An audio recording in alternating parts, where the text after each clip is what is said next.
नमस्ते and welcome back to ऑर्गेनाइजोपीडिया। आज की वीडियो में मैं शेयर करने वाली हूँ कुछ सुपर इजी होम हैक्स और होम डेकोर ट्रिक्स जो आपके घर को ज्यादा ऑर्गेनाइज्ड, क्लीन और ब्यूटीफुल दिखाएंगे, वो भी बिना एक्स्ट्रा एफर्ट या एक्स्ट्रा बजट के।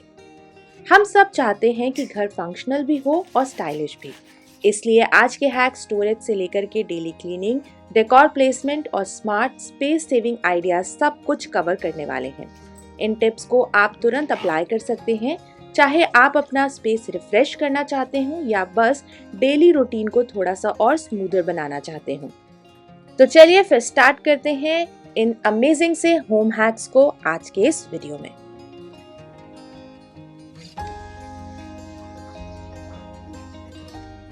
सबसे पहले मैं आप सबके साथ में एक स्टोरेज और उसी के साथ साथ एक पूफ या पफी उसे शेयर कर रही हूँ। ये बेसिकली कोलैप्सिबल ओटोमन है जिसे आप कुछ इस तरीके से एक्सपैंड करके ओपन कर सकते हैं। ये इसका बेस है, जब आप इसे फिक्स करेंगे तो ये ओटोमन अपना कंप्लीट शेप ले लेगा। सबसे अच्छी चीज इसके साथ में जो लिड आती है उसमें फोम लगा हुआ है एंड जब आप इस लिड को ऊपर फिक्स करते हैं तो ये कहीं से भी नहीं लगता है कि ये एक स्टोरेज बॉक्स है। अब इस ओटोमन को आप अपने विंग चेयर के सामने रख सकते हैं। क्योंकि इसमें स्टोरेज आता है तो लिड हटा करके जो भी आपका एक्स्ट्रा डेकोर का सामान है या कोई भी आइटम उसे आप स्टोर करके रख सकते हैं। जब इसे आप अपने विंग चेयर के आगे रखेंगे तो आप अपने फुट को रेस्ट करने के लिए इसे एज आप पूफ भी इस्तेमाल में ला सकते हैं एंड स्टोरेज यूनिट भी इसके अंदर ही हमने क्रिएट कर लिया है। अब इसका एक और यूज, जब भी आपके घर में एक्स्ट्रा गेस्ट हों तो इसे आप यहाँ से उठा करके अपने कॉफी टेबल या सेंटर टेबल के पास में रख सकते हैं to create some extra sitting area with your guest. तो ये प्रोडक्ट काफी ज्यादा यूजफुल है।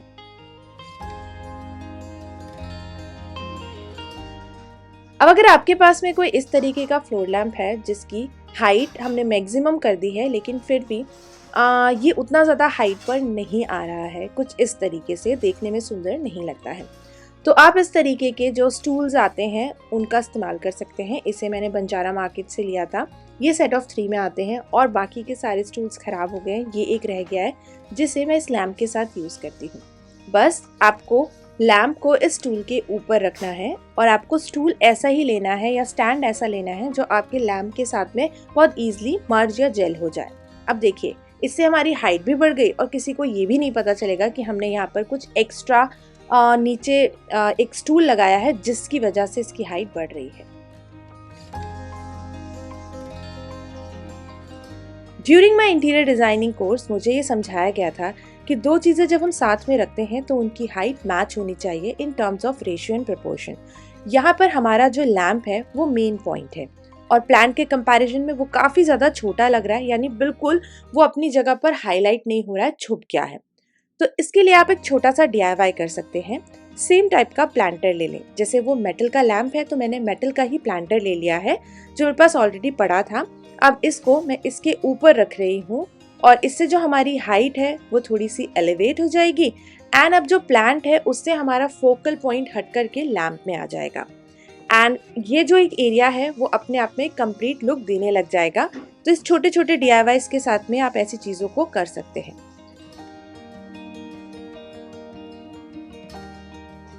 हम अपने घर को प्रॉपरली डेकोरेट करने के लिए बहुत सारी चीज़ों में इन्वेस्ट करते हैं। आज मैं आपको एक हैक बता रही हूँ। अगर आपके पास में कोई बहुत ही सुंदर सा टेबल रनर या प्लेसमैट्स पड़े हैं तो आप उनका इस्तेमाल करके भी अपने घर को डेकोरेट कर सकते हैं, यानी आप इन्हें फ्रेम करा करके एक वॉल आर्ट की तरह अपने वॉल को डेकोरेट करने के लिए इस्तेमाल में ला सकते हैं। सो बेसिकली इस दिवाली मैंने यही करा। मेरे पास ये एक टेबल रनर पड़ा था जो देखने में मुझे बहुत सुंदर लगता था और इसे मैं बिल्कुल भी यूज़ में नहीं लाती थी। तो इस बार मैंने सोचा क्यों ना इस टेबल रनर को मैं इस तरीके से फ्रेम करवा लूँ। अब जब भी मुझे इसको चेंज करना होगा बस पीछे से ये पिन्स हटानी है, टेप निकालना है और मैं दूसरा टेबल रनर यहाँ पर लगा सकती हूँ। एंड जब मैंने इसको अपनी वॉल के ऊपर लगाया तो बहुत सारे लोगों ने मुझसे ये पूछा कि क्या इस पेंटिंग को मैंने अमेज़न से परचेज करा है। तो मैंने बोला बिल्कुल भी नहीं, ये एक टेबल रनर है जिसे मैंने फ्रेम करवाया था। तो एक जो खाली सी वॉल है वो अब इसकी वजह से एक कंप्लीट लुक देने लग जाएगी। तो ऐसी छोटी छोटी चीज़ों की हेल्प से भी आप अपने घर को डेकोरेट कर सकते हैं।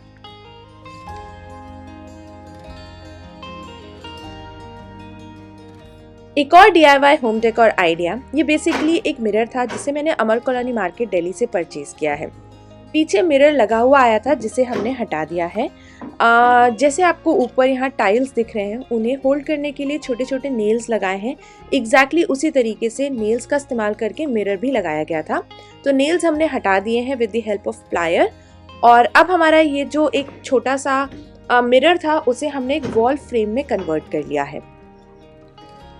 अब आप इसे किसी भी वॉल पर हैंग कर सकते हैं। इन मास्क को जब मैंने वॉल पर लगाया तो थोड़ा सा खाली खाली लग रहा था, तो मैं इसको एज अ फ्रेम यूज करने वाली हूँ मास्क को फ्रेम के अंदर लगाने के लिए। तो एग्जैक्टली वैसा ही लुक एंड फील दे रहा है जैसे कि हमने फ्रेम के अंदर कोई तरीके की पेंटिंग्स लगाई हैं। तो अगर आपके पास में ऐसा कोई भी कार्विंग वाला मिरर भी पड़ा है तो मिरर हटा करके आप कुछ इस तरीके से अपने वॉल के ऊपर क्रिएट कर सकते हैं। देखने में काफ़ी ज़्यादा सुंदर लगेगा।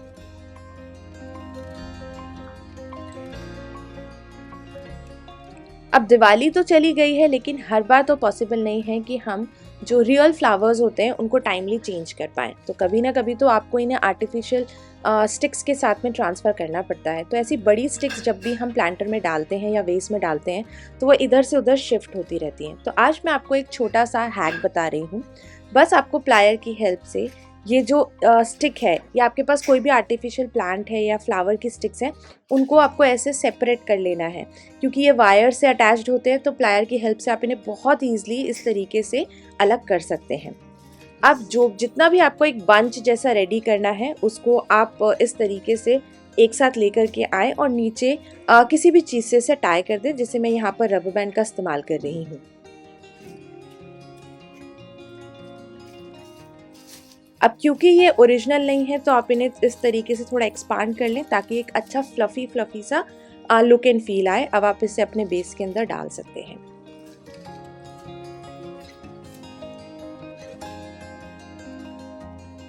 अब जब कुछ ऐसे छोटे प्लांटर्स होते हैं, जैसे ये एक बकेट है, तो इसके अंदर तो आप किसी भी तरीके का फ्लावर अरेंजमेंट नहीं कर सकते हैं, चाहे वो रियल हो या फिर आर्टिफिशियल। तो आपको न्यूज़पेपर को इस तरीके से फोल्ड करना है और बकेट के अंदर डाल देना है। तो मैंने ऐसे 2 लेयर्स लगाए हैं। अब यहाँ पर छोटे छोटे स्लॉट्स बन गए हैं। देखिए कितने आराम से जो ये स्टिक्स हैं फ्लावर की जिन्हें हमने कट किया था, वो न्यूज़पेपर के अंदर हम जहाँ पर भी स्पेस है वहाँ पर आप लगा दीजिए और बहुत आराम से ये होल्ड होंगे। बिल्कुल भी नहीं लगेगा किसी को कि नीचे आपने न्यूज़पेपर ऐसे थोड़ा सा क्रम्बल करके फिक्स करा हुआ है। इस अरेंजमेंट को जब आप कॉफ़ी टेबल में रखेंगे तो देखने में सुंदर भी लगेगा।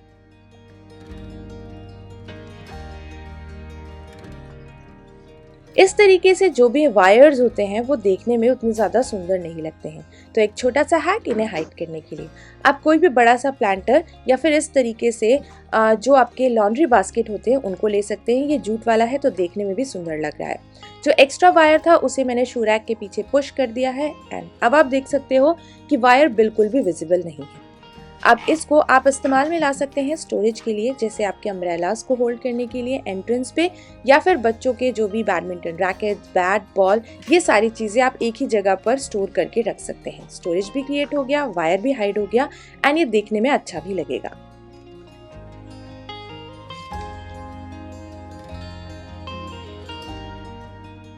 कैंडल्स अगर हम इस तरीके से ओपन में रखते हैं तो आपने एक चीज़ नोटिस करी होगी कि कैंडल ऊपर से बहुत ज़्यादा गंदी हो जाती है। जब आप इसे कुछ इस तरीके से स्क्रब करेंगे तो इसमें से बहुत सारी डस्ट बाहर निकलेगी जो देखने में अच्छी नहीं लगती है। तो डस्ट को हटाने के लिए बस आपको स्टॉकिंग्स या फिर सॉक्स का इस्तेमाल करना है। आई वुड रिकमेंड जो हमारे स्टॉकिंग्स होते हैं एकदम पतले वाले, उसका इस्तेमाल करिए, क्योंकि जब आप उस पर इस तरीके से कैंडल को रब करेंगे तो आप एग्जैक्टली देख पाएंगे और आपका जो ट्विग है वो बिल्कुल भी अपनी जगह पे टूटेगा नहीं। जो एक्स्ट्रा डस्ट आपको दिख रही हो उसे भी आप सॉक्स की हेल्प से थोड़ा सा स्क्रब करिए। यू विल नोटिस कि जितना भी डस्ट एक्यूमुलेट हुआ था काला काला वो भी हट जाएगा और एक शाइन आएगी।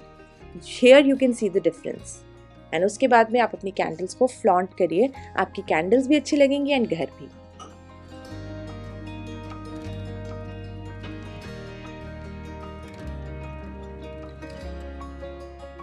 Last but not the least, आपके घर में किसी भी तरीके के लैम्प्स क्यों ना हो, फ्लोर लैम्प या फिर आपके टेबल लैम्प्स, उनके जो लैम्प शेड्स होते हैं उसमें आपको प्लास्टिक लगा हुआ मिलता है। मैं इस प्लास्टिक को बिल्कुल भी नहीं हटाती हूँ, वो इसलिए क्योंकि यहाँ पर आप देखोगे जहाँ पर प्लास्टिक नहीं था वहाँ पर लैम्प शेड कितना ज़्यादा गंदा हो गया है। अब आप इसे किसी भी तरीके से क्लीन करने की कोशिश करेंगे ये क्लीन नहीं होगा, क्योंकि ये फैब्रिक का बना हुआ होता है। लेकिन अगर इसके ऊपर प्लास्टिक ऑलरेडी आपने लगा करके रखी है तो इसे क्लीन करना डेफिनेटली बहुत ज़्यादा ईजी हो जाएगा। एंड ऐसा भी नहीं है कि इससे जो आपका लाइट का इफेक्ट है वो कुछ कम दिखता है, ऐसा नहीं है। इसके ऊपर पन्नी 3-4 साल से लगी है, मैंने इसे बिल्कुल भी नहीं हटाया है। सेम इस वाले लैम्प के साथ में भी इस तरीके से प्लास्टिक लगा हुआ आया था जिसे मैंने नहीं हटाया है। इसको भी मैं पिछले 1 साल से इसी तरीके से इस्तेमाल कर रही हूँ। अंदर बाहर दोनों तरफ से आप इसे क्लीन कर सकते हैं, आपका लैम्प शेड बिल्कुल भी डर्टी नहीं होगा। एंड जैसे कि मैंने बोला, लाइट में कोई भी इफेक्ट नहीं आता है। ये भी हमारी रीसेंट परचेज है, इस पे भी प्लास्टिक लगा हुआ है जिसे मैंने बिल्कुल भी नहीं हटाया है। तो ये वो लैम्प शेड है जिसकी प्लास्टिक मैंने बाजार से लाते ही हटा दी थी। एंड देखिए ये 3-4 साल में कितना ज़्यादा गंदा हो गया है। तो ये थे आज के हैक्स। आई होप आपको ये सारे आइडियाज़ पसंद आए होंगे। See you next time. Till then enjoy, take care and bye bye.